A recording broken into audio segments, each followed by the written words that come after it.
Bonjour à toutes et à tous, c'est Carbone23 et j'espère que vous allez bien. Non mais sérieusement, est-ce que vous allez bien? Puisque à chaque fois on pose la question en début de vidéo mais il n'y a jamais personne qui nous répond. Donc du coup cette fois-ci je vous invite à me dire si réellement vous allez bien ou pas dans les commentaires. Et si ça ne va pas, eh bien courage, de toute façon il y a toujours pire dans la vie. Allez hop, faire commenter les gens pour augmenter le référencement de la vidéo, check. Non plus sérieusement j'espère que réellement tout va bien pour vous. De mon côté je fais le maximum pour me soigner le plus rapidement possible et être de retour sur la 125 pour vous faire des vidéos de pistes et bien d'autres choses encore. Aujourd'hui je voulais vous raconter une petite histoire qui s'est passée il y a 4 ans, donc quand j'ai passé mon permis 125. Du coup, eh bien c'est parti pour ce moment story...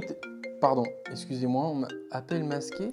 Oui, allô? Oui, bonjour monsieur Carbone23, c'est bien vous qui avez commandé un pack spécial OP Sponsor, c'est bien ça? Non, moi j'ai juste commandé un frigo, une machine à laver et un canapé pour mon nouvel appart, c'est tout. Justement monsieur Carbone, je me permets de vous rappeler que nous avons un généreux donateur du nom de Red Shadow Legend qui s'est proposé pour sponsoriser votre vidéo afin de payer une partie des frais de votre déménagement. D'accord, mais enfin moi j'ai rien demandé et puis je le connais pas en fait, c'est qui ce généreux donateur? Pardonnez-moi monsieur Carbone, mais vous ne connaissez pas le meilleur jeu multiplateforme RPG gratuit disponible sur mobile et PC? Non, pas du tout. Eh bien laissez-moi vous présenter Red Shadow Legend, puisque ce qu'il y a d'intéressant, quand vous allez ouvrir des éclats antiques, vous aurez la possibilité... Des quoi?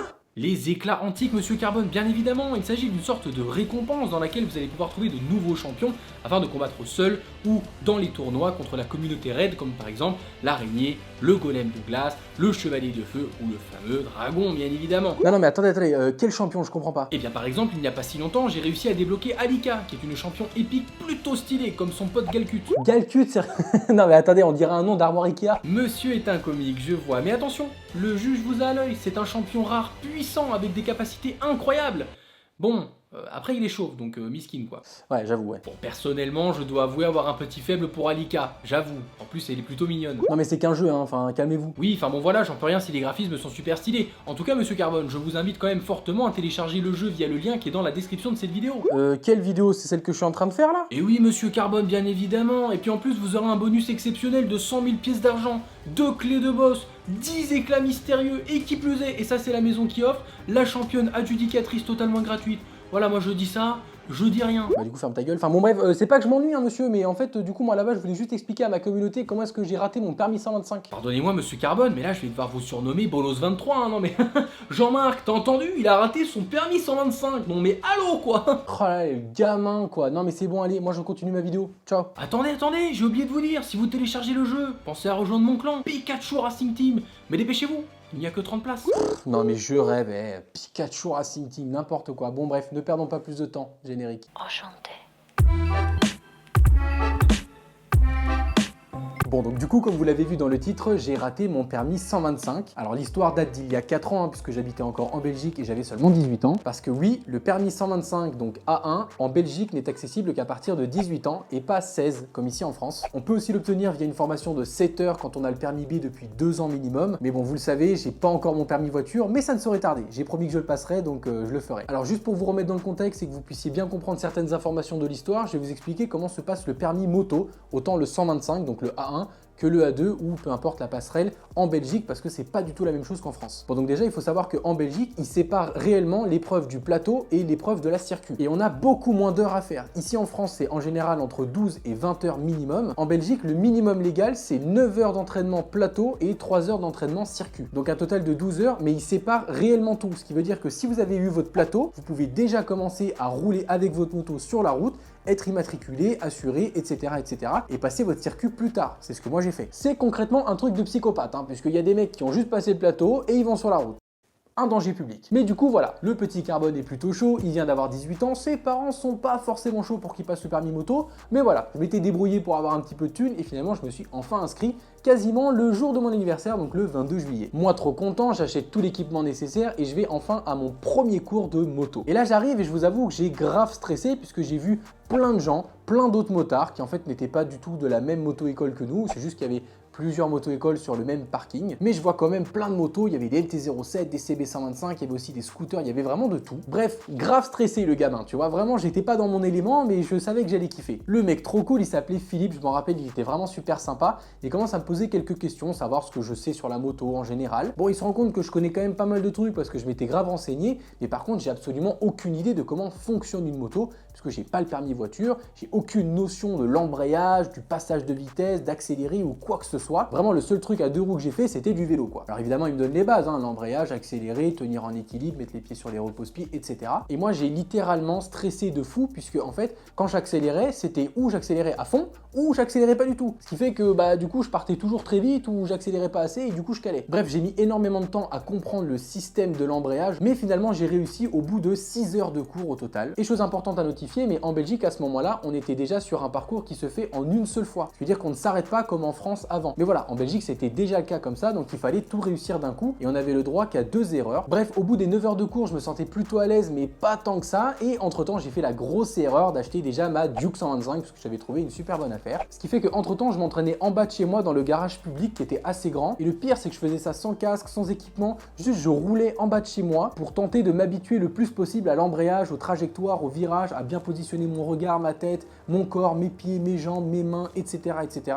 Et c'était la pire chose à faire, puisque la CBF 125 qu'on avait nous à la moto-école n'était pas du tout la même que la Duke 125 que moi j'avais à la maison. Bref, arrive le jour du permis, le passage du plateau, et je me rappelle bien, c'était le 4 août. Et mon moniteur de moto-école m'avait proposé que pour 50 € de plus, le matin même avant le permis, je puisse reprendre la moto sur le terrain d'entraînement et refaire 2-3 exercices histoire de m'habituer et de me remettre en selle, on va dire, avant de passer mon permis quelques heures plus tard. Le matin même, je fais tous les exercices super bien, j'étais chaud de fou, je me suis dit ok, c'est bon, nickel, cet après-midi, j'ai mon plateau, c'est sûr et certain.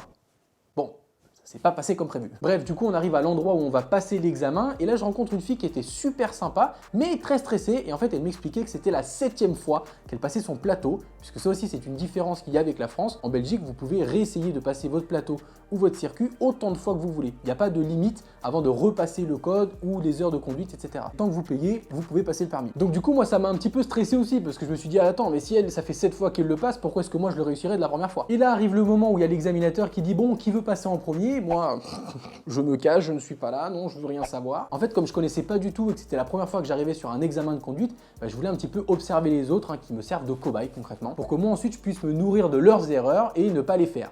Bon, j'ai été un petit peu bâtard et le karma m'a rattrapé. Mais il y a bien un moment où l'examinateur il m'a appelé et c'était à mon tour, donc du coup j'ai dû y aller. Alors je fais tout nickel, franchement j'ai été super content de moi, j'ai fait 0 erreur. Et arrivé au dernier exercice, c'était l'évitement, et ben là, c'est le drame. En fait, il faut savoir que juste avant l'évitement, j'avais le freinage d'urgence et j'étais passé à 49 km/h au lieu de 50. Pour le coup, l'examinateur est tout de suite venu me voir en me disant que j'étais passé 1 km/h trop doucement, mais que si je terminais correctement le parcours, il n'y avait pas de souci, je l'aurais quand même. Donc moi, j'étais chaud, frérot. Je me suis dit, attends, je suis passé à 49, attends voir l'évitement, je vais te le passer à 80. Tu vas voir, tu le veux ton 50, je vais le passer à 50, t'inquiète pas. Pire idée ever, d'accord? Parce que du coup, je suis passé tellement vite à l'évitement, je crois aux alentours des 70 km/h, j'étais en 3e avec une 125, mais what the fuck, enfin à quoi ça sert? Et je me rappelle très bien que vraiment je maîtrisais pas, hein, vraiment j'avais aucune maîtrise de la moto, et au moment où j'ai voulu faire l'évitement, j'ai été à gauche, j'ai redressé la moto à droite, sauf que je me suis rendu compte que j'arrivais beaucoup trop vite. Et comme j'étais encore en train de pencher pour redresser la moto vers la droite et aller vers le cercle où il faut s'arrêter pour le freinage de précision, et du coup la moto était encore un petit peu penchée comme ça, moi j'ai pris les freins pleine balle parce que je me rendais compte que j'arrivais beaucoup trop vite,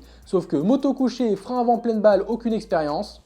C'est la moto à terre, tout simplement. J'ai craché ma moto lors du permis 125. Du coup, immédiatement, tout le monde vient vers moi, est-ce que tu vas bien, etc. Moi, heureusement, j'avais un plutôt bon équipement, donc je m'en sors avec aucune séquelle. J'aurais pu me faire super mal, puisqu'en plus, il faut savoir que devant, il y avait quelques pneus pour amortir les chocs, mais il y avait une barrière surtout. Donc si j'arrivais vraiment vite et que j'avais aucun contrôle de la moto, bah, j'aurais pu foncer tête baissée dans la barrière et me faire super mal. C'était absolument pas intelligent de ma part, enfin bref, j'ai vraiment fait n'importe quoi. Et c'était trop dommage parce qu'en fait, une fois que tu fais tomber la moto, bah, c'est d'office éliminatoire, ce qui est logique. Donc du coup, j'ai raté mon permis instantanément, alors que si je m'étais concentré, que je m'étais mis dans une petite bulle, que j'avais un petit peu réfléchi et analysé la situation sans stresser, j'aurais fait un bel évitement comme je l'ai fait des dizaines et des dizaines de fois à l'entraînement et j'aurais pu réussir mon permis 125 dès le début. Bon, au final, la moto n'a rien, je n'ai rien, petit coup de stress, j'ai juste fait de la merde, c'est pas grave, je pourrais le repasser quelques semaines après. En plus, trop dégoûté, je rentre à la maison, mes parents qui me disent alors, bah, alors, tu vas rigoler, vraiment, tu vas voir, c'est drôle, j'ai fait tomber la moto, voilà, salut, bonne journée, on mange quoi, des pizzas, et super. faire. Bref, gros stress pour mes parents, putain t'es tombé, mais attends, on voulait déjà pas que tu passes le permis moto, t'as même pas encore ton permis, tu tombes déjà, enfin c'est quoi le concept quoi.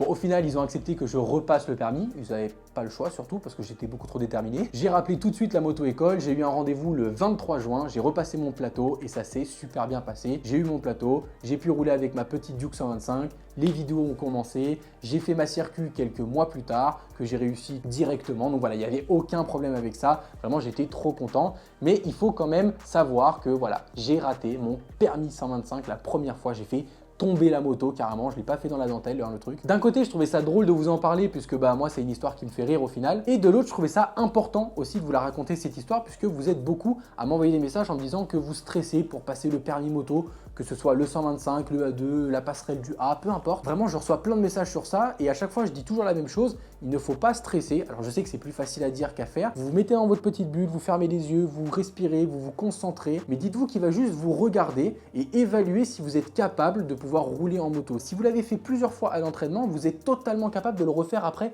à l'examen. Bon, en tout cas, voilà, j'espère que cette petite histoire vous aura plu. Je sais que vous aimez bien ce format. J'en ai encore plein à raconter, donc ça continuera à sortir sur la chaîne d'ici peu. Ne m'en voulez pas trop pour l'OP sponsorisé, hein, il n'y en a jamais sur la chaîne, donc de temps en temps, on peut se faire plaisir. Surtout en ce moment, j'en ai besoin avec mon nouvel appartement. Et justement, c'est une transition toute faite. Regardez bien ce décor puisque c'est une des dernières fois où vous le verrez. La prochaine fois, ce sera dans mon nouvel appartement. J'ai déjà quelques idées pour le décor, mais bon, ça coûte assez cher, donc il faut y aller petit à petit. Sur ce, je vous dis à très bientôt pour de nouvelles aventures. C'était Carmen23, prenez soin de vous, ciao.